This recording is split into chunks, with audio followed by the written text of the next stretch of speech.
As the word was preached that Jesus was coming soon, very soon, the movement gained traction and momentum.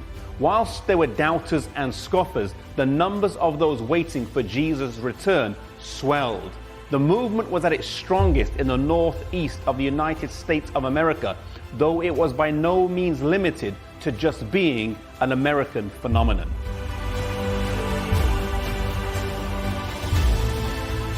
Before the days of email and internet communications, God's Spirit was moving on different people around the world as they studied His Word and came to similar conclusions.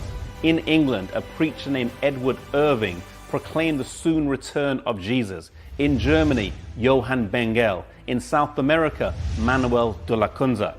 This was a worldwide revival, fulfilling the text in Daniel 12 verse 4 that says, at the time of the end, men would run to and fro, and knowledge would be increased. Knowledge of the Bible, but in particular, knowledge of the books of Daniel and Revelation.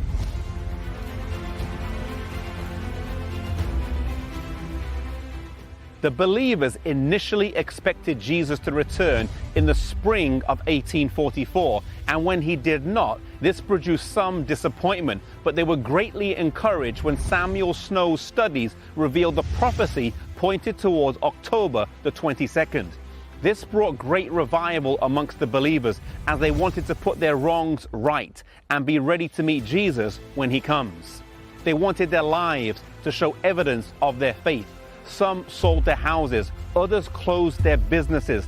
Some farmers left their crops in their fields, and many others got baptized.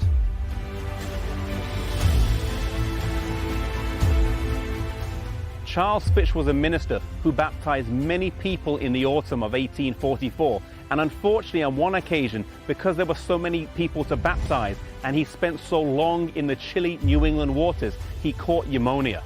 He died on October the 14th, but due to the faith that he and his family shared in the soon return of Jesus, they believed they would see him in just a few weeks. His obituary would spell this out.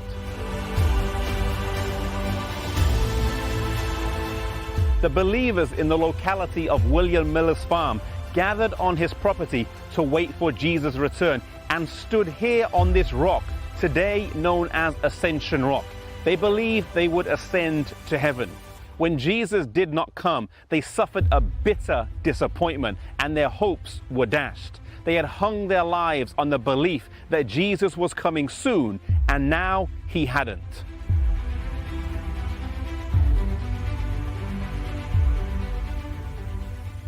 Was their faith in vain? Was it presumption? Could they recover from the embarrassment, ridicule, and shame they would face? Henry Emmons later said, "I waited all Tuesday, and dear Jesus did not come. I waited all the forenoon of Wednesday, but after 12 o'clock I began to feel faint. My natural strength was leaving me very fast, and I lay prostrate for 2 days without any pain, sick with disappointment." Hiram Edson later commented, "Our fondest hopes and expectations were blasted, and such a spirit of weeping came over us as I have never experienced before. It seemed that the loss of all earthly friends could have been no comparison. We wept and wept till the day dawned." The believers would now be challenged to live by faith, to hang on to God, and to trust His promises when they didn't know how, to have faith in the moments of darkness, and to trust when it doesn't seem to make sense. This would be their test, and it's a test that comes our way as well. Let us remember when it does, that His eye is on the sparrow, and He watches over us in the good times as well as in the tough times.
movement had focused on Christ from the beginning. The early Advent believers asked the question, when is Jesus coming?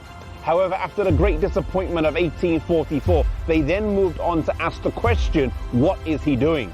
By the early 1880s, though, the church had lost sight of Christ and had failed to make him the center of its doctrines. A spirit of debating had settled in, and they were winning people over to the church more through debating and a theoretical ascent of knowledge rather than by emphasizing heart change.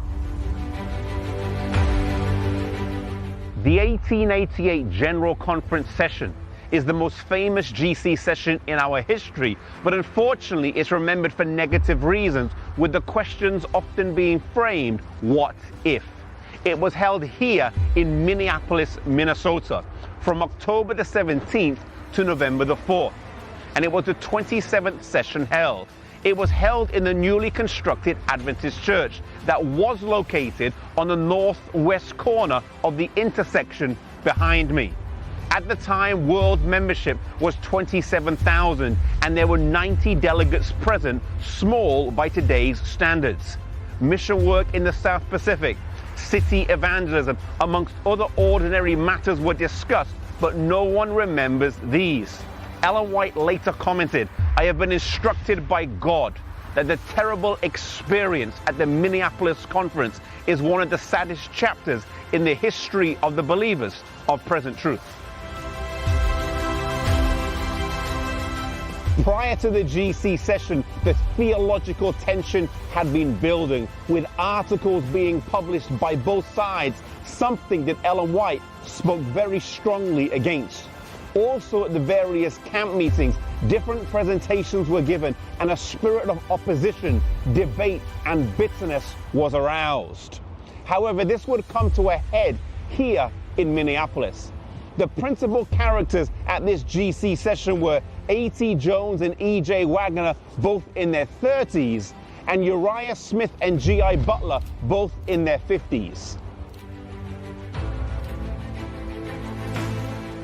As the two younger men presented their messages of righteousness by faith, they were met with opposition.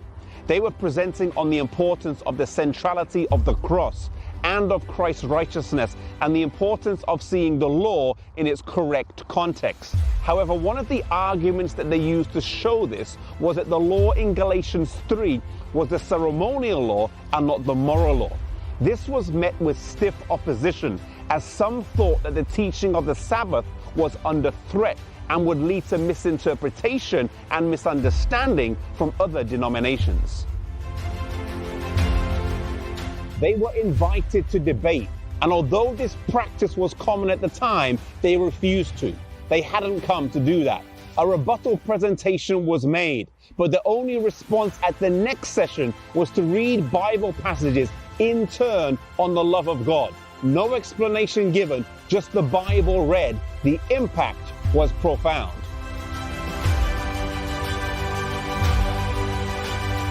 Many were impacted by the messages, with S.N. Haskell and J.O. Corliss being two of them. The following year, revivals would take place all over the United States of America, with Ellen White, Jones, and Wagner leading out, one of which took place in South Lancaster, Massachusetts. Commenting later on, Ellen White said, "I have never seen a revival go forward with such thoroughness and yet remain so free of undue excitement." A few years later, Uriah Smith would apologize to Ellen White for how he had responded, and would also make a public apology in the Dime Tabernacle in Battle Creek. Not an easy thing to do. One of the sad outcomes of 1888 is that the principal presenters of Jones and Wagner would eventually end up apostatizing and leaving the church. The reasons for this are many and cannot be adequately explained in a few minutes. Some of the responsibility rests with them for not letting the message completely change their own hearts. Yet some blame must be apportioned to the brethren who so strongly and bitterly oppose them. This opposition would become a difficult and overmastering temptation to the young messengers. And whilst this does not excuse their departure, it does give us some understanding. A key lesson that we didn't learn in 1888 and that we still struggle with today is how to be a Christian whilst in conflict with someone else. How do you show Christ-like love when the person that you're discussing or debating with has a vastly different viewpoint to you and or maybe treating you wrongly? May we learn to be graceful with those we disagree with in the conflicts that we have today. The church would move on over time and realize the issue that was debated wasn't of the magnitude that people thought it was at the time. So often we major in minors. Ellen White would say many times that the law in Galatians wasn't a major issue and that the church shouldn't make it so. Today it's easy to get sidetracked on other issues and miss the bigger picture. Jones and Wagner were some great preachers, some of the brightest minds that our church has seen, and yet ultimately they lost sight of Jesus. Today we need to be careful that we don't follow men, but that we follow God's word and the message that is contained there. It wasn't the message that was at fault, but it was the attitude and spirit of those involved on both sides. The message that they gave will need to be given again, and God will raise up other people who will overcome where they failed. May we be part of sharing the beautiful message of the love of God and the righteousness of Christ to the world.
There is something about your Adventist fires, local fire chief Weeks remarked.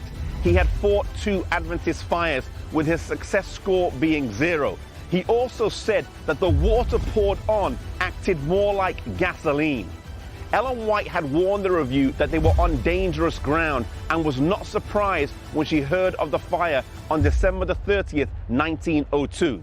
In 1901, she had written to the managers of the review and said, "I have been almost afraid to open the review, fearing that God has cleansed the publishing house by fire."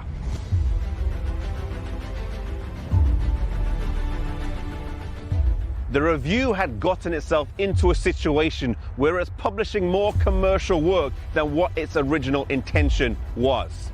It had come a long way since the early days in Paris Hill, Maine, and the times of extreme sacrifice in Rochester, New York.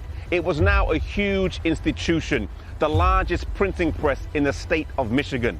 On that day, though, nothing could stop the fire, destroying the 40,000 square foot building, with only the West Building that housed the General Conference offices and book and bank depositories left standing. The review had on press at the time a book by Dr. John Harvey Kellogg entitled The Living Temple. This book had pantheistic strains throughout and would have caused much harm to the review if published. The book marked a significant shift in the philosophy of Dr. Kellogg, who had started out with such great promise and was one of the leading doctors in America. Dr. Kellogg had become controlling and dictatorial and was increasingly difficult for the church leadership to work with. Earlier that year, on February the 18th, the sanitarium suffered a fire.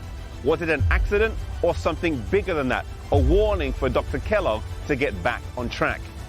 The review had decided to relocate completely to Washington, D.C., in line with the new council that so many institutions should not operate in one area. Despite the warning not to rebuild a large institution, Dr. Kellogg not only rebuilt but doubled it in size. From 106 patients in 1866 to over 7,000 by 1906, it was a huge institution. Unfortunately, Dr. Kellogg would end up leaving the church, being disfellowshipped in 1907 during some turbulent times for our church. He refused to let go of the pantheistic ideas in the book The Living Temple, and also some of his medical practices started to become questionable. Unfortunately today, many of the health reform ideas have been taken over or have strong ties to Eastern religion and the New Age movement. We need to be careful that our health reform stays biblical and is not influenced by these philosophies. When John Harvey Kellogg broke away from the church, to some people it looked like the church would fall. A lot of properties were in his name and he had more employees than the whole General Conference. Some people said that we needed to compromise in order to keep him on board or else we wouldn't survive. But over the next few years and decades, the church would go on strong, and the sanitarium that had seemed so strong and vibrant would become a pale shadow of its former glory, struggling in the Great Depression and eventually closing down. Both institutions were huge, and this in itself tells us something. God does not respect the size of the institution. Sometimes we think because it's God's publishing house or God's sanitarium, then he has to bless it. No, he doesn't. God is not one to be manipulated. If we are persistent in doing our own thing and blindly keep asking for God's blessing, then there may come a time when he removes it from our lives. Size does not matter to God or mean that we have his blessing. Faithfulness does.